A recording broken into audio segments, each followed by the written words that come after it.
Hi everyone. Today we're going to learn a little bit about solving equations using the balancing method. The whole point of this is that you can do the same thing to both sides of an equation and come up with an answer for the variable. We'll start off with one of the old-fashioned scales where we're looking at the comparison between the two sides, and we're trying to figure out what the egg must weigh in terms of the number of blocks. So looking at it, pretty much most of you can probably figure this out. We're going to turn it into an equation, e plus 6, where 6 is the number of blocks, is equal to 11. Now, to solve this, pretty easily must be 5. But graphically, I can show this to you also by saying if we remove pairs of blocks from both sides, at the end of it all, we're going to be left with the egg equaling 5 blocks. And that's where this idea of balancing is going to come in. Here's an example where we talk about two sides of a balance. And we're trying to figure out, can we keep these things balanced? Well, first of all, are they balanced right now? 6 plus 4 equals 10? Sure, okay. And then we're fine there. But what happens if the two sides don't match? Okay, 21 minus 2 equals 21. It's not balanced anymore. So it's going to be important while we're doing equations, we're going to look at both sides of the balance to make sure they stay level. So we'll start off with a question here with both sides equal to the same amount. And what happens if I just decide, oh, I'm going to add 1 to this side? It's not going to be balanced anymore. So what I need to do is add 1 to the other side, and then it's going to be balanced again. Good enough? Moving on. We have a conclusion that we have to make, and it's called the 11th commandment for equations. Whatever thou dost unto the left, thou also must do unto the right. Thus saith the Lord, amen. So the idea is that we're going to try and make sure that we keep the same, if we have things balanced, we're going to keep the same things on both sides so it remains balanced.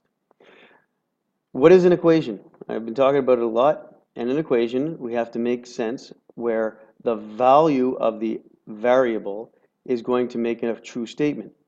So we have 7 that's added to x, and it's going to give us 15.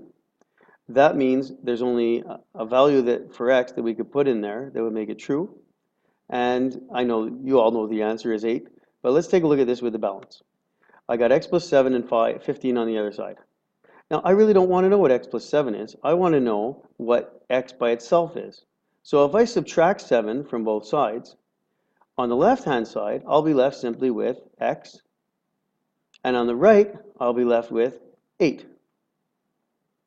After you simplify, we now know that x must equal to 8. And so the solution, when we do it algebraically, is going to look like this. We have x plus 7 equals 15. We would subtract 7 from both sides. So you got to sort of move stuff over, and you get x equals 8. This is called solution by balancing.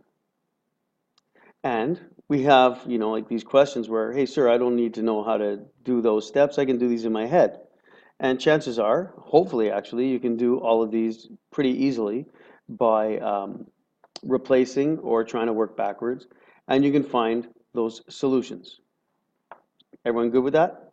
Okay, so let's move on. Just remember, when you do this, you're working backwards or you're doing guess and check to get the answer. But what happens now when the questions are a little bit more complicated? Okay, a lot more complicated. It's still only one step you have to do, but probably going to have trouble doing the guessing and checking for this. So we're going to do this by figuring out what the operation is that is done in the question, and we're going to undo that operation and working it out. Let's see what I mean. Let's take a look at the first one. I have x plus 127 equals negative 93. Well, if I could do the opposite operation of positive 127, the inverse operation, then I could get the x by itself. In other words, subtract 127 to both sides. That's the opposite of adding 127. And that's going to give me x equals negative 220. So it was addition. I ended up subtracting from both sides. The next question, I'm going to take the subtraction and I'm going to add the opposite. In this case, add 3.2, which is the opposite of negative 3.2. And that's going to give me w on the left and whatever works out on the right, 4.28. Be careful about lining up decimals, right? Now, the question with the fraction, that one's going to give you a little trouble because we got scary looking thing. So it can be done, okay? I'm just going to have a little trick to this. You multiply by the reciprocal of the coefficient. In other words, your p is multiplied by 2/5 originally. We're going to be multiplying that 2/5 times 5/2. But why would we want to do that? It's going to make it more difficult. Yeah. Yeah, but the thing is, what's 5 over 2 times 2 over 5? That's going to be equal to 10 over 10, which is just 1. So on the left, we're going to have 1p, and on the right, you do top times top, bottom times bottom to get you that final answer. And the fourth question, 1.2m is equal to 45. We have 1.2 multiplied by the m, and so I could just divide 1.2 on both of the sides. And the way we show this is as a fraction, because we don't like using the division symbol if we don't have to in algebra.